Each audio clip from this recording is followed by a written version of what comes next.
Onde quer que você esteja, permaneça bem informado. Jovem Pan, sempre a par dos acontecimentos.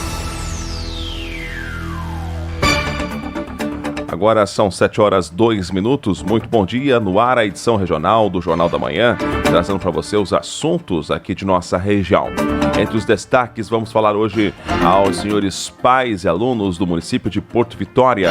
O município estará preparando atividades de forma quinzenal para os alunos da rede municipal de ensino, para que mesmo sem as aulas presenciais, eles possam sim estar estudando. Temos detalhes quanto à fiscalização para cumprimento das regras emitidas pelo Estado de Santa Catarina. Em Porto União, a Polícia Militar pede a colaboração das empresas e também dos cidadãos para o uso de máscaras e também nas demais medidas para a prevenção. A Polícia Militar está encontrando algumas dificuldades em alguns determinados comércios no cumprimento destas regras. Temos detalhes também para Santa Catarina, a grave denúncia da compra de respiradores e o que a Assembleia Legislativa está fazendo quanto a essa denúncia. Esses assuntos você acompanha agora aqui no Jornal da Manhã. Seja muito bem-vindo. Vamos falar do tempo. Bom, neste momento, céu encoberto, temos nesse momento 15 graus e 7 décimos de temperatura. E a informação para hoje é que ainda o sol aparece e as temperaturas chegam a 28 graus de máxima. Amanhã tem uma previsão de chuva, ela que está sendo muito esperada por aqui. Deveremos ter uma rápida pancada de chuva. Claro que não vai resolver o nosso problema hídrico que vivemos, mas já pelo menos vamos ter aí uma sensação de que em breve esta chuva poderá retornar com mais força. Até porque depois dessa breve chuva de amanhã, as temperaturas já vão cair um pouco. Vamos ter um final de semana um pouco mais gelado. Com temperaturas na casa entre 7 e 8 graus de mínima e a máxima ainda ultrapassando a casa dos 20 graus. Mas lá na terça-feira, no dia 5, o CIMEPAR já prevê uma chuva um pouco mais intensa.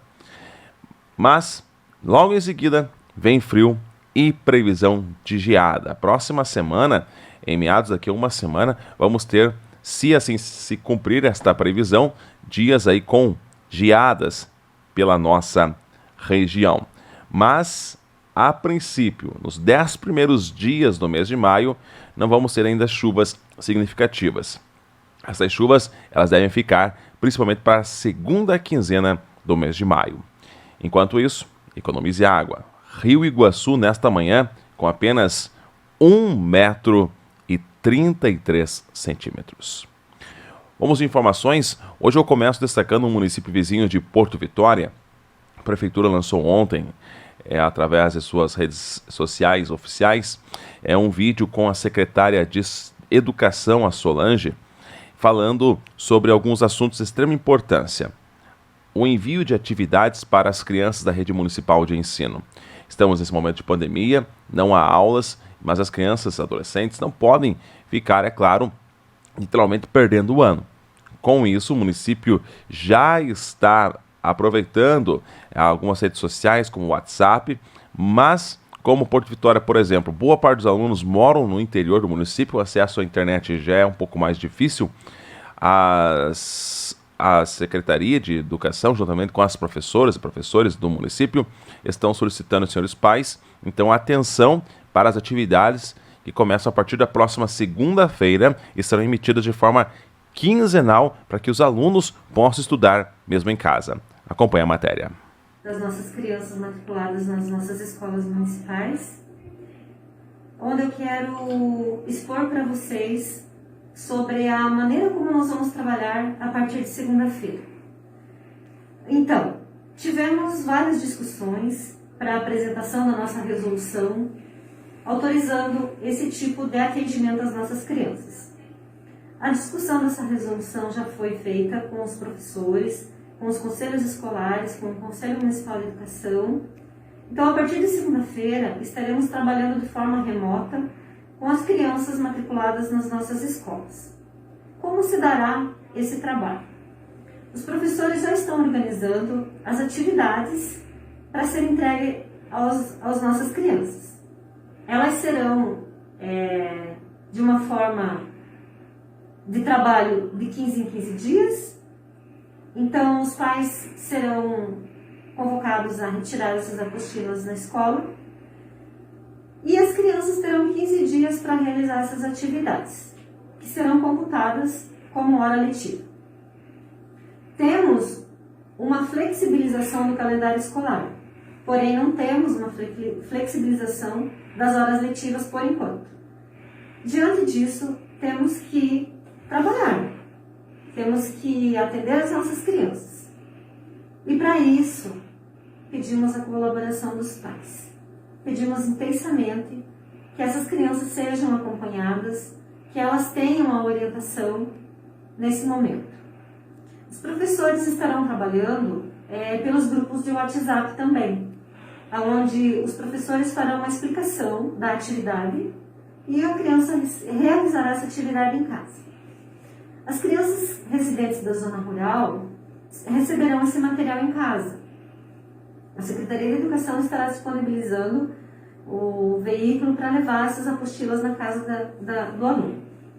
Então é isso que eu gostaria de informar a vocês hoje, que a partir do dia 4, vocês se dirigem à escola do seu filho para retirar as atividades, onde a equipe pedagógica da escola já está trabalhando, os professores já estão realizando todo o trabalho para que eles sejam atendidos.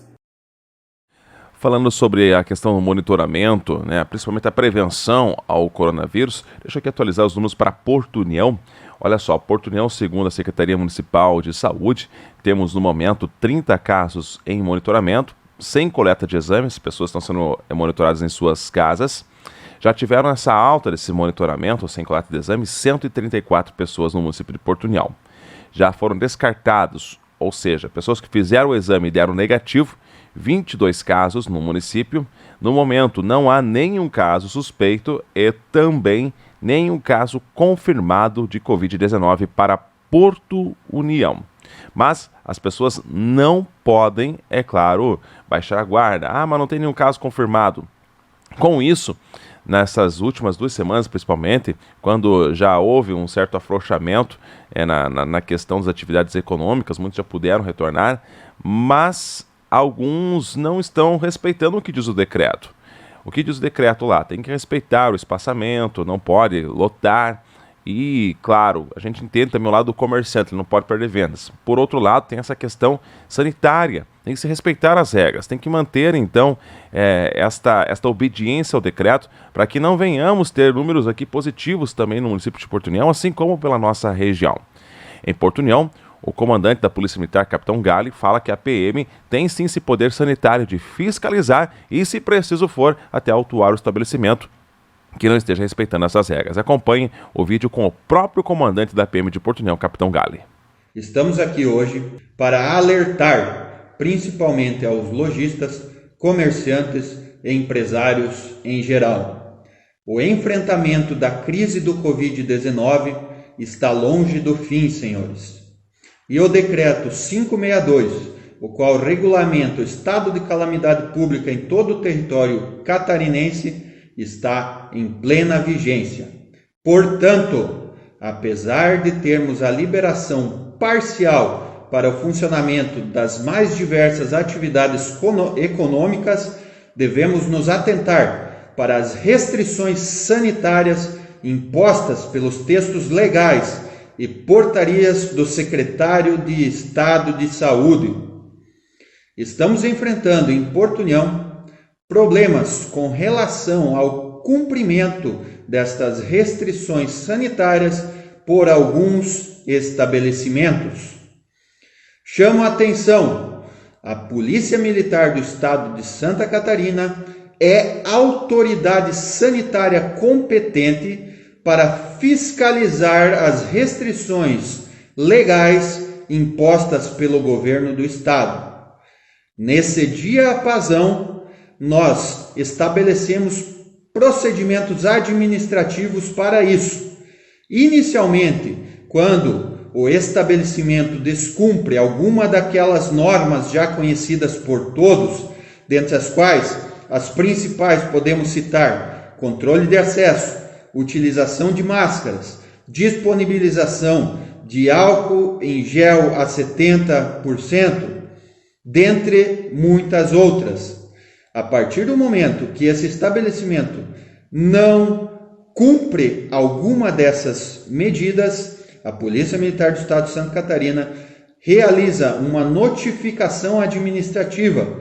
Essa notificação visa esclarecer, informar e alertar aquele proprietário que ele está descumprindo as normas e poderá receber uma interdição cautelar. Para o cumprimento dessa notificação, ele tem 1 hora. Então, dentro de 1 hora, ele tem que reestabelecer aquelas medidas citadas pela Polícia Militar. Se ele fizer isso, por exemplo, se não tem a utilização de máscara e ele começar a utilizar, se não tem o controle de acesso e ele regularizar essa situação, a notificação é retirada do seu estabelecimento e ele segue o funcionamento normalmente. No entanto, se ele não respeitar essa notificação administrativa, a Polícia Militar poderá realizar a interdição cautelar do estabelecimento.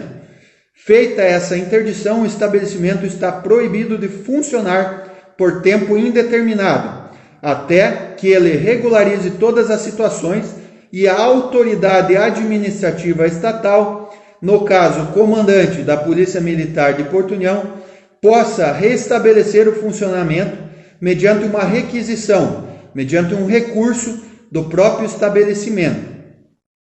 Senhores, queremos evitar que aconteça o fato de interditarmos estabelecimentos. Essa interdição gera uma série de transtornos para o empresário, dentre os quais fechamento total do seu estabelecimento e encaminhamento para a Vigilância Sanitária do Estado, a qual poderá abrir um processo administrativo no qual chegará até possivelmente uma punição pecuniária, uma multa. Então, gerando, além de tudo, um transtorno econômico financeiro para o proprietário desse estabelecimento. A Polícia Militar de Porto União, ela tem em mente que devemos sim enfrentar a crise de maneira sustentável. No entanto, os estabelecimentos, apesar de poderem abrir, apesar de poder movimentar financeiramente e economicamente nosso município, devem sim respeitar e cumprir tudo aquilo que foi determinado pelas diretrizes estaduais, municipais e federais. E a Polícia Militar cabe a fiscalização desse cumprimento. Não é o momento de nós baixarmos a guarda, muito pelo contrário. É momento de nós mantermos o status de Porto União, qual seja, Porto União está sendo um exemplo para o Estado, um exemplo para o Brasil no enfrentamento dessa pandemia. O nosso nível de contágio aqui ainda é 0. Estamos tomando todos os cuidados devidos para nos mantermos nesse patamar. Precisamos que os senhores comerciantes, lojistas, empresários tenham em mente e comprem essa briga, mantendo sempre aquelas restrições cumpridas, mantendo sempre as medidas sanitárias vigentes cumpridas dentro do seu estabelecimento. Da mesma forma, chamamos a atenção para a população em geral que utilize máscaras, que mantenha o uso do álcool gel. Aqueles que puderem, fiquem em suas residências, mantenham as restrições de contato social, pois somente com essas medidas poderemos superar essa crise e vencer a pandemia. Então, tem os dois lados da moeda. Tem que girar a roda da economia? Sim, não dá para ficar 100% parados, mas também não dá para descuidarmos. Busque todas essas medidas preventivas, né? Você comerciante, você cidadão, lembro que no estado do Paraná é uso obrigatório de máscaras, mesmo que, mas eu vou sair na rua, eu só vou ali na padaria e já volto. Não é só lá na padaria que você vai ter que usar máscara, na rua também. Então utilize a máscara de proteção, use álcool gel, são medidas simples, apenas por questão de prevenção. Proteja-se a si próprio como o seu próximo. E depois do intervalo, a gente vai falar sobre Santa Catarina. Tem assuntos espinhosos para falar para o estado.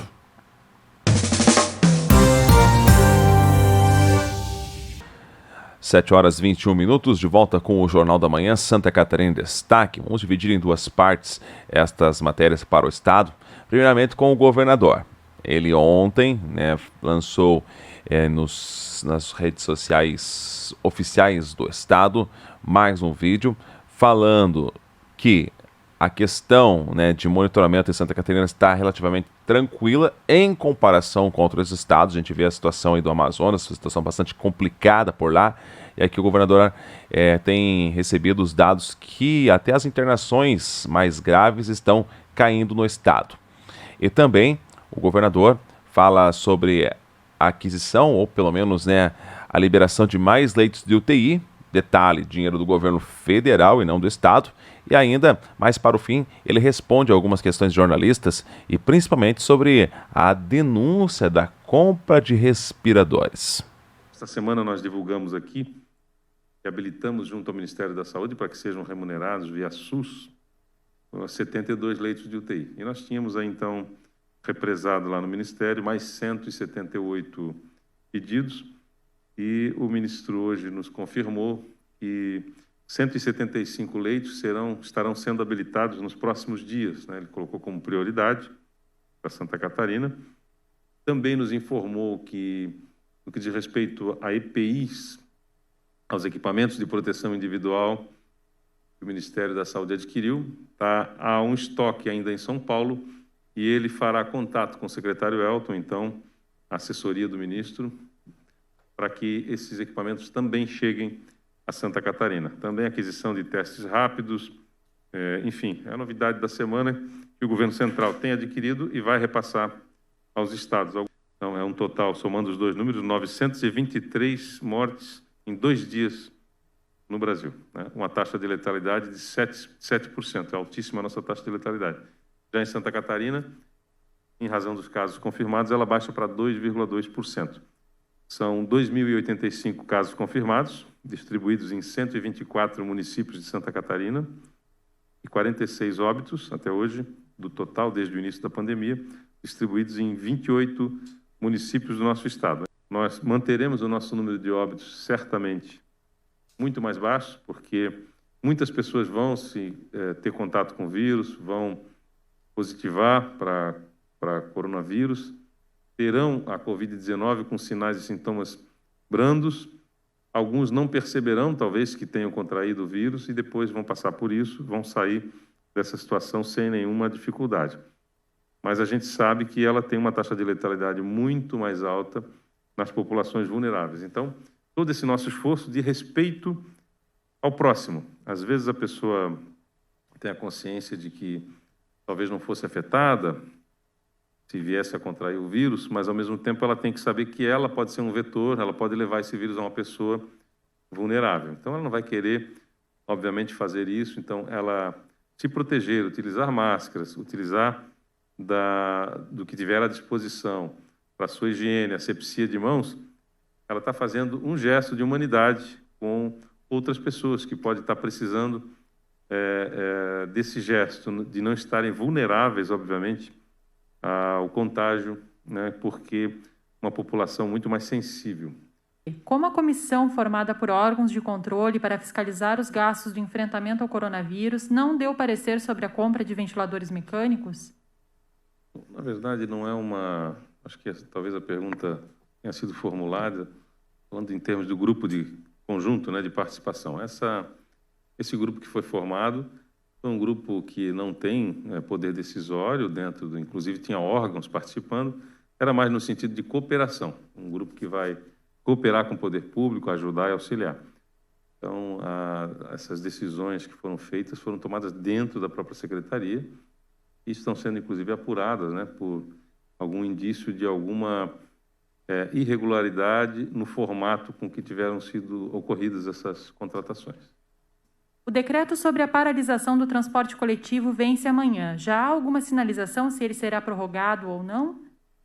Não, essa discussão, ela certamente não será prorrogado o prazo de suspensão, o transporte coletivo não retorna, mas nós não temos, inclusive, nem a definição de por quanto tempo seria razoável a prorrogação. Hoje, ou seja, nós não temos hoje uma data que nos indique de forma segura quando ele possa retornar. Então, a decisão é suspender, talvez, sem prazo para um retorno ou um período de suspensão, aí, o próximo decreto prevendo mais 30 dias, mais 15 dias, 30 dias, mas não significa que o final dessa previsão seja a expectativa do governo de possibilidade segura do retorno dessa atividade. A Assembleia votou agora há pouco o afastamento do secretário de Saúde. Como o governo avalia esse movimento e o que pode ser feito para garantir aos deputados a idoneidade dos processos? Bom, esse pedido da Assembleia é um requerimento, né? O requerimento ele é feito com uma legitimidade que a Assembleia tem de requerer, não só esse tipo de requerimento, mas informações, enfim. Não há um poder cogente, digamos assim, do governo ter que acatar. E, obviamente, que em termos de relacionamento com a Assembleia, nós temos primado para tentar, né, ofertar aos deputados informações. Temos boletins também diários, há a conversa da Casa Civil, inclusive com cada deputado, com cada grupo, base, né, de deputados ali na Assembleia, e o governo está à disposição da Assembleia, inclusive para responder os seus requerimentos, né, que é dever do Estado, responder cada requerimento dos poderes em geral, da Assembleia, da Justiça, do Ministério Público. Então, cabe ao Estado prestar essas informações. Como o senhor recebe o novo projeto de ajuda aos estados que está no Senado, com a previsão de congelamento dos salários dos servidores das 3 esferas por 1 ano e meio? Na verdade, essa é uma negociação que está acontecendo com a Câmara e com o Senado e que a gente percebe que deve ser condicionado, sim. A ajuda deve ser condicionada a que não haja aumento salarial.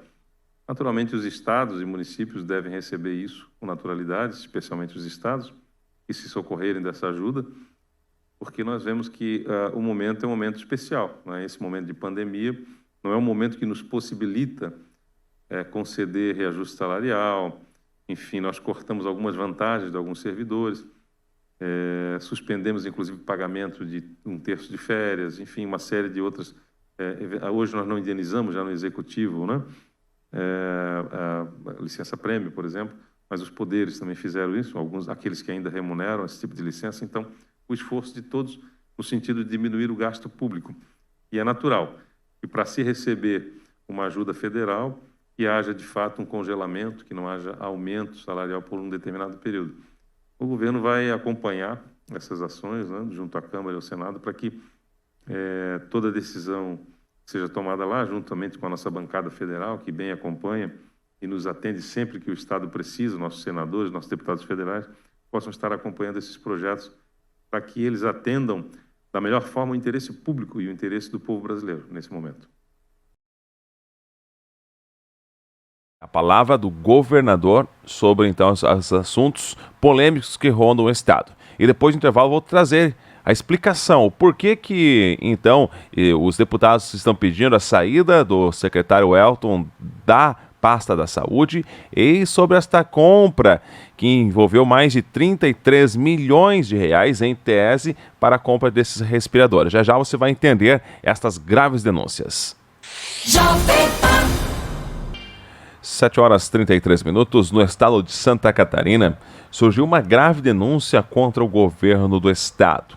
Segundo a informação, o governo teria, pelo menos em tese, pago ou a intenção de comprar cerca de 200 respiradores hospitalares no valor de 33 milhões de reais, um valor muito acima do que, é claro, se compra um respirador hoje, e mais de uma empresa inidônea com sede no Rio de Janeiro.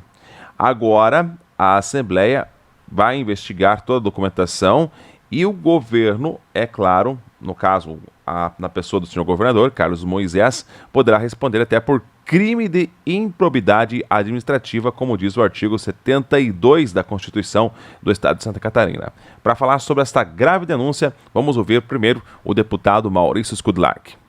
A denúncia é gravíssima. É da compra por parte do governo do estado de uma proposta forjada de 33 milhões para a compra de respiradores, na verdade, fantasmas. Por quê? Porque em menos de 5 horas o governo do estado fez a escolha de uma empresa com endereço na Baixada Fluminense, sem histórico de vendas de aparelhos respiradores, especializada nesse comércio de produtos hospitalares. Essa empresa, segundo informações das pesquisas que fizemos, o máximo que ela vendeu era o comércio de produtos hospitalares como gás e mobília. Em seu site não há menção nenhuma a qualquer tipo de respirador elétrico, de qualquer valor. A empresa também nunca teve nenhum contrato com o governo catarinense e nos últimos 5 anos, a soma de todos os produtos que vendeu à União é de apenas R$24 mil. Portanto, com essa empresa, o governo do estado começou uma compra às 17 horas do dia 26 de março. Naquele mesmo dia, foi incluído no sistema a ordem de fornecimento dos equipamentos oferecidos pela empresa, finalizando a escolha. A empresa ela fica localizada em uma casa simples no município de Nilópolis, no Rio de Janeiro, segundo os dados presentes na proposta feita ao governo catarinense. Em seu site, há apenas uma foto de um prédio com pinta de imagem adulterada no Photoshop, e uma referência a outra cidade, Macaé, na região dos Lagos, no Rio de Janeiro, além de um telefone em que ninguém atende. A Intercept, que fez essa investigação sobre essa compra do governo, tentou ligar, não conseguiu falar com outra pessoa, e por tudo que ficou levantado na questão, essa empresa recebeu R$33 milhões do governo de Santa Catarina. No dia 2 de abril, no mesmo dia em que o governo do estado fez a troca de pessoas responsáveis pelo setor dessas compras na Secretaria da Saúde. O ato do governador número 710/2020, do dia 2 de abril, exonerou a funcionária que assinou a compra de um cargo de gestão e nomeou outra pessoa para aquele cargo. Então o governador tinha conhecimento, interferiu diretamente nessa escolha ou na pessoa que estava cuidando desse setor, conforme ato publicado no Diário Oficial do Estado de Santa Catarina. Ele tirou uma pessoa, colocou outra pessoa naquele cargo em que estava tratando diretamente dessa questão aí da nomeação. Então, uma situação muito estranha, com a participação direta do governador do estado. E claro, com isso agora, literalmente, como diz o ditado, cabeças vão rolar. E a primeira é do secretário de Estado da Saúde, o Elton, que ontem, inclusive, já foi aprovado de forma unânime pela comissão e pelo plenário, pedindo a sua saída. Quem fala sobre, então, esse pedido de saída do secretário de Estado da Saúde é o deputado estadual Marcos Vieira. A comissão especial da Assembleia Legislativa, que foi criada e instituída para fiscalizar a aplicação dos recursos públicos no combate ao coronavírus, tomou uma decisão muito importante no dia de hoje. Pediu o imediato afastamento do secretário Elton Zeferino do cargo de secretário de Estado da Saúde, por ter praticado, no nosso entendimento, diversos ilícitos administrativos. Primeiro, vou explicar. Não publicou no Diário Oficial a dispensa de licitação. Segundo, no portal de transparência ainda consta os empenhos, mas não consta a liquidação e o pagamento dos R$33 milhões. E, ademais, o governo do Estado, ele descumpriu uma determinação da Lei Federal de número 4320, de 17 de março de 1964, que proíbe o pagamento antecipado de qualquer compra. Ora, mas para eles terem condição de pagar, no meu entendimento, houve fraude administrativa. Que fraude é essa? Pediram para a empresa emitir ilegalmente a nota fiscal dos respiradores, foi dada a certificação na Secretaria de Estado, e com essa certificação e com essa nota fiscal, sem os respiradores, o secretário mandou fazer a liquidação do empenho e mandou pagar os 33 milhões de reais. Por isso que a comissão requereu ao plenário e o plenário aprovou por unanimidade o pedido de afastamento do secretário Elton Zeferino do seu cargo. Então aí vamos aguardar os próximos capítulos, o que acontecerá em Santa Catarina quanto a estas graves denúncias.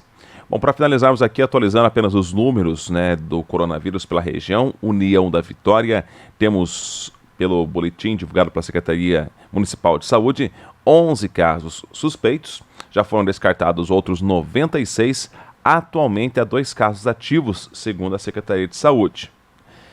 E também já foram 5 pessoas curadas. Então, ao todo, 7 casos de Covid-19, 5 pessoas já curadas e ainda 2 que estão no período de quarentena e isoladas. Nenhuma precisou de internamento até o presente momento. Em General Carneiro, dados de ontem também, descartados já foram 8 casos em General Carneiro, sendo monitorados 12. No momento, há 1 caso de investigação, ou seja, que aguarda o exame por parte do laboratório LACEN, e outras 34 pessoas que já foram liberadas do monitoramento. Até agora, nenhum caso de Covid-19 foi confirmado em General Carneiro, assim como em Bituruna. Até o presente momento, nenhum caso confirmado de Covid-19 em Bituruna.